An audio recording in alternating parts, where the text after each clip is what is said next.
Hi, ഞാൻ ബിന്ദു. എൻ്റെ YouTube channel chilli ജാസ്മിനിലേക്ക് എല്ലാവർക്കും സ്വാഗതം. വല കെട്ടാതെ പന്തലും ഇല്ലാതെ നിറയെ മുന്തിരി തരുന്ന കുറ്റിച്ചെടിയായിട്ട് വളരുന്ന ജംബോട്ടിക്കാബ അല്ലെങ്കിൽ മരമുന്തിരിയെക്കുറിച്ചുള്ളതാണ് ഇന്നത്തെ നമ്മുടെ വീഡിയോ. ഇവിടെ നമുക്ക് പലതരത്തിലുള്ള മരമുന്തിരികളുണ്ട്. സബാറയും എസ്കാർലറ്റും പ്രിക്കോസിയയും അതുപോലെ റെഡ് ഹൈബ്രിഡ് മുതലായവ. നമുക്കൊരു റെഡ് ഹൈബ്രിഡ് കാണാവേ. ഇത് റെഡ് ഹൈബ്രിഡ് ഇനത്തിൽപ്പെട്ട ഒരു ചെടിയാണേ. അപ്പോൾ അതിന് വളർച്ചയില്ല. അതിൻ്റെ കാരണം ഞാൻ നിങ്ങൾക്ക് പറഞ്ഞു തരാം. പിന്നെ മാത്രമല്ല, ഇതിനകത്ത് കണ്ടോ വെള്ളം കെട്ടിക്കിടക്കുന്ന കണ്ടോ.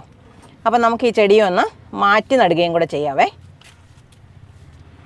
അപ്പോൾ ഇതിനെ നമുക്ക് ഈ പാത്രത്തിനകത്തു നിന്നൊന്ന് മാറ്റിയെടുക്കണം കേട്ടോ. അപ്പോൾ പതുക്കെ നമ്മൾ സാധാരണ ചെയ്യുന്ന പോലെ തന്നെ പാത്രത്തിൻ്റെ സൈഡിലൊന്ന് തട്ടിക്കൊടുത്തിട്ട് പൊക്കിയെടുത്ത് നോക്കാം, ശരിയായിട്ട് കിട്ടുമോ നോക്കാം. അപ്പോൾ ഇച്ചിരി കൂടുതൽ മണ്ണുള്ളതായതുകൊണ്ട് ഞാൻ ഈ ചട്ടിക്കകത്തോട്ടാണ് വെക്കുന്നത്. കാരണം എങ്ങാനും നമ്മുടെ കയ്യിൽ നിന്ന് വിട്ടുപോയാൽ പാത്രത്തിൽ കിടന്നോട്ടെ. കണ്ടോ, ഇതുപോലെ വരും കേട്ടോ. അപ്പോൾ ഇതിനെ നമുക്കൊന്ന് മാറ്റി നടണം. മരമുന്തിരി നമ്മളിതുപോലെ പാത്രത്തിനകത്തൊക്കെ നടുമ്പം കുറച്ച് വലിപ്പമുള്ള പാത്രമാണ് എടുക്കേണ്ടത്. അപ്പം ഞാൻ ഇപ്പം നിന്നിരുന്ന മണ്ണിരിക്കുന്ന അതിനേക്കാൾ കുറച്ചും കൂടെ കൂടുതൽ മണ്ണ് കൊള്ളുന്ന ഒരു ചട്ടി എടുത്തിരിക്കുന്നത്. ഇനി ഇത് കുറച്ചും കൂടെ വളരുമ്പോൾ നമുക്ക് ഇതിനേക്കാൾ അടുത്ത ലെവലിലുള്ള പാത്രത്തിലേക്ക് മാറ്റണം. അപ്പോൾ പാത്രങ്ങളിൽ നമ്മൾ നട്ടുപിടിപ്പിക്കുമ്പോൾ എപ്പോഴും ശ്രദ്ധിക്കേണ്ടത് വെള്ളം വാർന്നു പോകുന്നതിന് ആവശ്യമായ ഹോൾസ് ഉണ്ടോ എന്നാണേ. അപ്പോൾ ഇതിന് ഞാൻ 2 ഹോളാണ് ഇട്ടിരിക്കുന്നത്. നല്ല വലിപ്പമുള്ള കിഴുത്തകളായതുകൊണ്ടാണ് നമ്മൾ 2 എണ്ണം മാത്രം ഇട്ടിരിക്കുന്നത്. വേണമെങ്കിൽ നമുക്ക് ഇതിനകത്ത് വീണ്ടും ഹോൾസിൻ്റെ നമ്പർ കൂട്ടാൻ പറ്റുന്ന തരത്തിലുള്ള നല്ലൊരു ചട്ടിയാണേ. അപ്പോൾ നമ്മൾ ചെയ്യുന്ന ആദ്യം ഇതിൻ്റെ ഹോളുകളെ ഓടിൻ്റെ കഷ്ണമോ അങ്ങനെ എന്തെങ്കിലും ഉപയോഗിച്ചിട്ട് അടച്ചു വയ്ക്കും. കണ്ടോ, എന്ന് വെച്ചാൽ നമ്മളെങ്ങനെ ചെയ്യുന്നത്, ഇതിനകത്തെ മണ്ണ് അതേപടി താഴേക്ക് ഒലിച്ചു പോകാതിരിക്കാൻ വേണ്ടിയാണ്. മെറ്റലിൻ്റെ കഷ്ണങ്ങളും ഒക്കെ വാരിയിടുന്നവരുമുണ്ട്. അങ്ങനെ ആയാലും കുഴപ്പമില്ല. നമുക്കെങ്ങനെയെങ്കിലും മണ്ണ് ഒഴുകി പോകാതിരിക്കുക എന്നുള്ളതാണ് നമ്മുടെ ആവശ്യം. അപ്പോൾ ഇതുപോലെ ഞാൻ കല്ല് വെച്ചിട്ട് അടച്ചു. ഇനി നമ്മൾ ഇതിനകത്തോട്ട് ചെയ്യുന്നതെന്ന് പറഞ്ഞാൽ കുറച്ച് ഉണങ്ങിയ ഇലകളാണേ. ഉണങ്ങിയ ഇലകൾ ഇടുന്നതിൻ്റെ ഉദ്ദേശം എന്ന് പറഞ്ഞാൽ ഇതിനകത്ത് നനവ് നിലനിൽക്കാനും പിന്നെ കുറച്ച് ദിവസങ്ങൾ കൊണ്ട് തന്നെ ഇത് അഴുകി പെട്ടെന്നങ്ങ് വളമായി നല്ലൊരു ജൈവ വളമായിട്ട് മാറുകയും ചെയ്യും കേട്ടോ. അപ്പം ഞാൻ ഇതിനകത്തോട്ട് ഇതുപോലെ കുറച്ച് ഉണങ്ങിയ ഇലയിടുക. ഇങ്ങനെ ഇലയിട്ട് കഴിഞ്ഞാൽ ഉണ്ടല്ലോ, നമ്മൾ ചെടിയെ മാറ്റി നടാനും നമുക്ക് സൗകര്യമാണ്. ഇതിൽ നിന്ന് ഇളകി പോരാൻ എളുപ്പമാണ് അടുത്ത പാത്രത്തിലേക്ക് മാറ്റി നടുന്ന അവസരത്തിൽ. ഇനി ഞാൻ ഇതിനകത്തോട്ട് വെച്ച് കൊടുക്കുന്നത് എന്നാണെന്നറിയോ, ദേ ഇതുപോലുള്ള ചെറിയ തൊണ്ടിൻ്റെ കഷ്ണമാണേ. കാരണം നല്ലതുപോലെ നനവ് ഇഷ്ടപ്പെടുന്ന ഒരു ചെടിയാണ് ജംബോട്ടിക്കാബ. പ്രത്യേകിച്ച് അവർ വളരുന്ന ഒരു ഘട്ടത്തിൽ നല്ല പോലെ നനവ് അവർക്ക് ആവശ്യമാണ്. അപ്പം ഞാൻ ഇതേപോലെ കുറച്ച് ചകിരിത്തൊണ്ടുകൾ ഇതിനകത്ത് അടുക്കി വെച്ച് കൊടുക്കുവാണ്. ചകിരിത്തൊണ്ടുകളുടെ പ്രത്യേകത എന്ന് പറഞ്ഞാൽ അവർ നല്ലതുപോലെ വെള്ളം വലിച്ച് ഇതിനകത്ത് നിലനിർത്തും. ഇനി നമുക്ക് ഇതിനകത്തോട്ട് മണ്ണ് കൊടുക്കണം. എപ്പോഴും ജംബോട്ടിക്കാബ ഇഷ്ടപ്പെടുന്നത് നല്ല നീർവാർച്ചയുള്ള ഇളക്കമുള്ള മണ്ണിനെയാണ്. നമ്മളിപ്പോൾ ഇവിടെ ഉണ്ടാക്കുന്ന പോട്ടിംഗ് മിക്സ് എന്ന് പറഞ്ഞാൽ നിങ്ങൾക്കറിയാം, നമ്മുടെ തോട്ടത്തിലെ മണ്ണും അതുപോലെ ചാണകപ്പൊടിയും ചകിരിച്ചോറും ഉമിയും ചേർത്തിളക്കി നല്ല ഇളക്കമുള്ളതാക്കി വെച്ചിരിക്കുന്ന മണ്ണിനെയാണേ. അപ്പം ഞാൻ ആദ്യം ഇതിനകത്തേക്ക് കുറച്ച് മണ്ണിട്ട് കൊടുക്കുക. നമ്മളിവിടെ മണ്ണെടുക്കുമ്പോൾ ഇങ്ങനെ പാത്രത്തിനകത്തിട്ട് നിറച്ച് വെക്കുന്നതാണേ.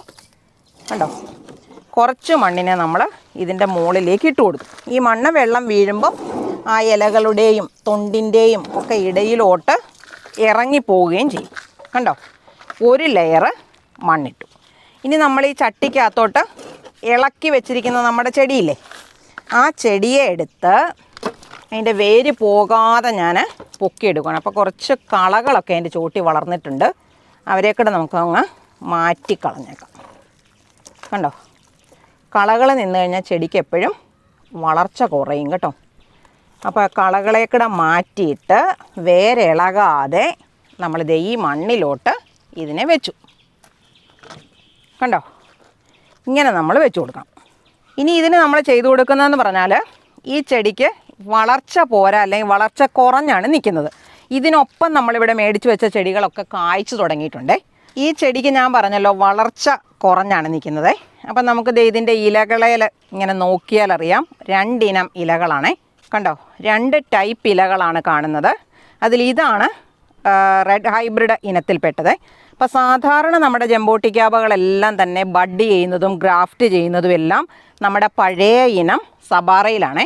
സബാറ കായ്ക്കാനായിട്ട് കുറേ വർഷങ്ങൾ പിടിക്കും. ഏകദേശം ഒരു 8 വർഷമെങ്കിലുമൊക്കെ ആകുമ്പോഴാണ് സാധാരണ കാ പിടിച്ച് തുടങ്ങുന്നതായിട്ട് കാണുന്നത്. അപ്പോൾ നമ്മളിത് ഇവിടെ നോക്കിയാൽ അറിയാം, കണ്ടോ, ഇത് ഇവിടം കൊണ്ടാണ് ബഡ്ഡിങ് വന്നിരിക്കുന്നത്. കണ്ടോ, ഇത് ഇവിടെയാണ് ബഡ്ഡിങ് പോയിരിക്കുന്നത്. അപ്പോൾ ഇതെന്ന് പറയുന്നത് നമ്മുടെ റൂട്ട് സ്റ്റോക്കിൻ്റെ സാധനമാണേ. റൂട്ട് സ്റ്റോക്ക് എന്ന് പറഞ്ഞാൽ നമ്മൾ എന്തേലാണോ ഗ്രാഫ്റ്റ് ചെയ്തിരിക്കുന്നത് ആ സാധനമാണിത്. അപ്പോൾ ഇത് ഞാനങ്ങ് വെട്ടിക്കളയാണ്. ഇത് വളരുന്നതിന് മുറിച്ച് കളഞ്ഞോണം, അല്ലെങ്കിൽ നമ്മൾ ഇതിലോട്ട് വെച്ച് പിടിപ്പിച്ച ബഡ്ഡിങ്ങിന് വളർച്ച ഉണ്ടാകത്തില്ല കേട്ടോ. അപ്പോൾ ഇതെല്ലാം ഇങ്ങനെയുള്ളതെല്ലാം ഞാനങ്ങ് വെട്ടിക്കളയുവാണ്. അപ്പോൾ ഇതും താഴെ നിന്നാണ് വന്നിരിക്കുന്നത്. ഈ ഒരു കമ്പ് മാത്രമാണ് ബഡ് ചെയ്തതെന്ന് കിളുത്ത് കയറി വന്നിരിക്കുന്നത്. അപ്പോൾ അത് മാത്രം നമുക്ക് നിലനിർത്തിയാൽ മതി, ബാക്കിയെല്ലാം വെട്ടിക്കളയാം.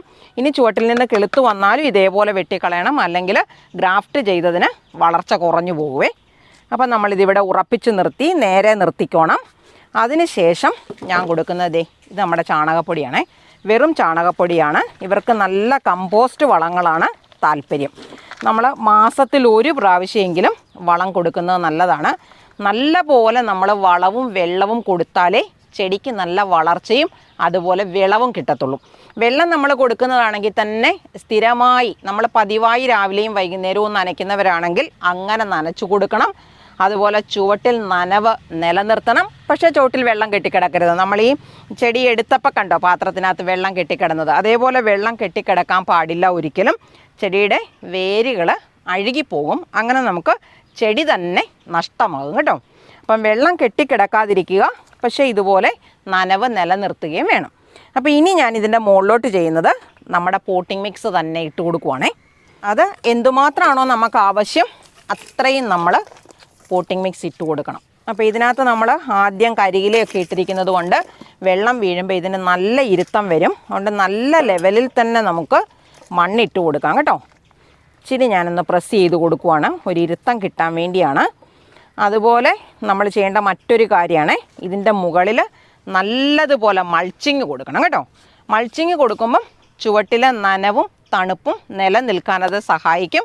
മാത്രമല്ല കളകൾ വളരുന്നത് നല്ല പോലെ കുറയ്ക്കുകയും ചെയ്യും.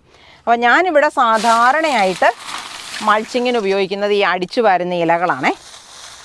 അപ്പോൾ ഇതുപോലെ നമ്മുടെ ബൊഗെയിൻവില്ലയുടെ പൂക്കളൊക്കെയാണ് ഇതിനകത്ത് കിടക്കുന്നത് കൂടുതലും.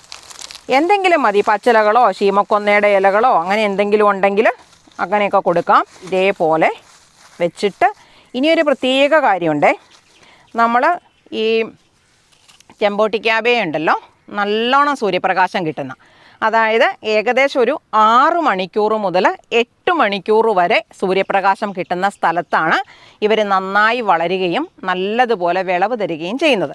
എന്നാൽ ഈ കൊടും വേനൽക്കാലവും ചൂടുകാലവും ഒക്കെ വരുമ്പം നമ്മൾ ഇവർക്ക് ചെറിയൊരു ഷെയ്ഡ് കൊടുക്കുന്നതും നല്ലതാണ്. അങ്ങനെ കൊടുക്കാതിരുന്നാൽ ഈ ഇലകളുടെ അരികുകളൊക്കെ ഉണങ്ങുന്നത് പോലെ കാണും. അപ്പം നമ്മൾ മനസ്സിലാക്കിക്കോണം ചൂട് കൂടിയിട്ടാണ് എന്ന്. എന്നാൽ നല്ല ചൂടുള്ളപ്പോഴാണ് നല്ലതുപോലെ കായ്ക്കുകയും ചെയ്യുന്നത്.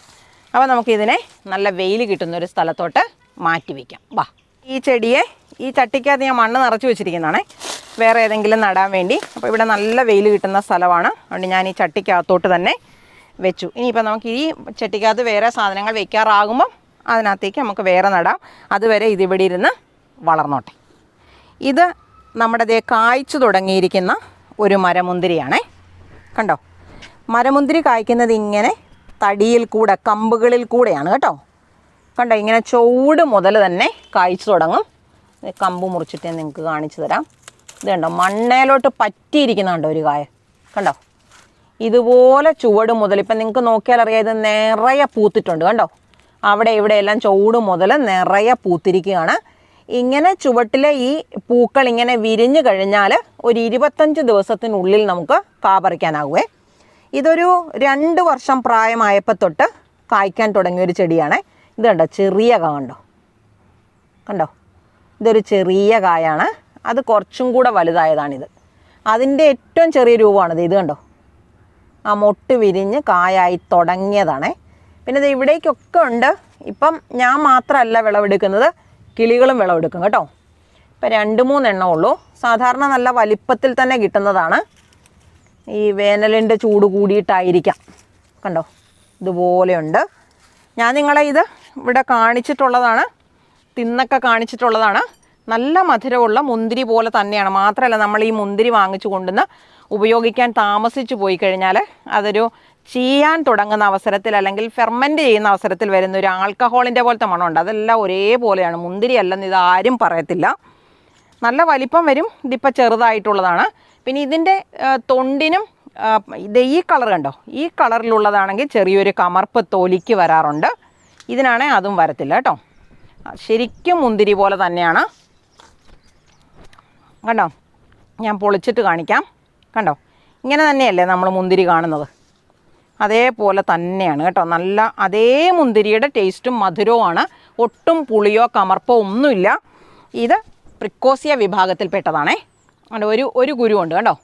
ചിലതിനകത്ത് 1, 2, 3 ഒക്കെ കുരു വരാറുണ്ട്. ഇതിനകത്ത് ഒരെണ്ണം ഉണ്ടായിരുന്നുള്ളൂ കേട്ടോ.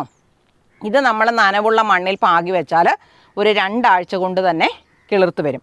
പലരും പറയുന്നത് തൈകൾ കുരു പാകി മുളപ്പിച്ചുണ്ടാകുന്ന തൈകൾ കാപിടിക്കാൻ താമസിക്കും എന്ന് പറയുന്നവരുണ്ട്.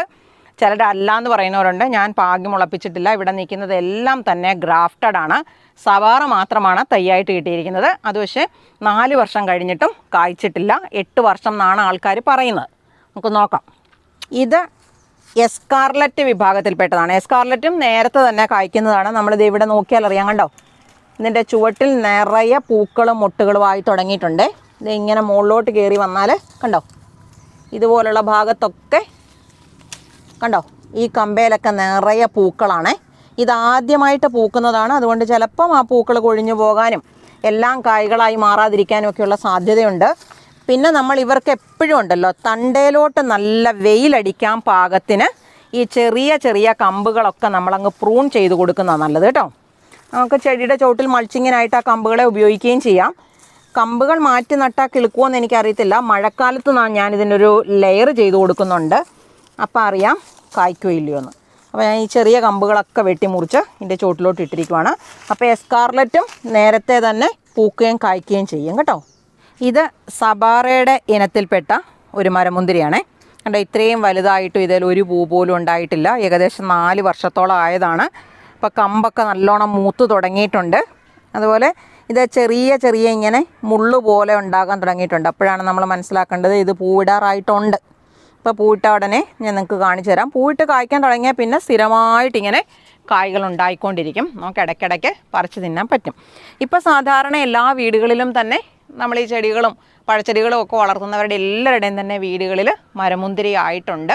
മരമുന്തിരി ഇതുവരെ വാങ്ങിച്ച് വെക്കാത്തവരുണ്ടെങ്കിൽ ഇതുപോലൊരു ചെറിയ തൈ, ഏതെങ്കിലും നല്ല ഇനത്തിൽപ്പെട്ട ഒരു ചെറിയ തൈ നമ്മളുടെ അടുത്തുള്ള നഴ്സറിയിൽ നിന്ന് വാങ്ങിച്ച് വീട്ടിൽ വെച്ച് വളർത്താനായിട്ട് ശ്രമിക്കണം. എൻ്റെ വീഡിയോ ഇഷ്ടമാവുകയാണെങ്കിൽ എനിക്കൊരു ലൈക്ക് തരാനും സബ്സ്ക്രൈബ് ചെയ്യാത്തവരാരെങ്കിലും ഉണ്ടെങ്കിൽ സബ്സ്ക്രൈബ് ചെയ്യാനും മറന്നു പോകല്ലേ. ഇതേപോലെ ഉപകാരപ്രദമായ മറ്റൊരു വീഡിയോയുമായി നമുക്ക് അടുത്ത ദിവസം വീണ്ടും കാണാം.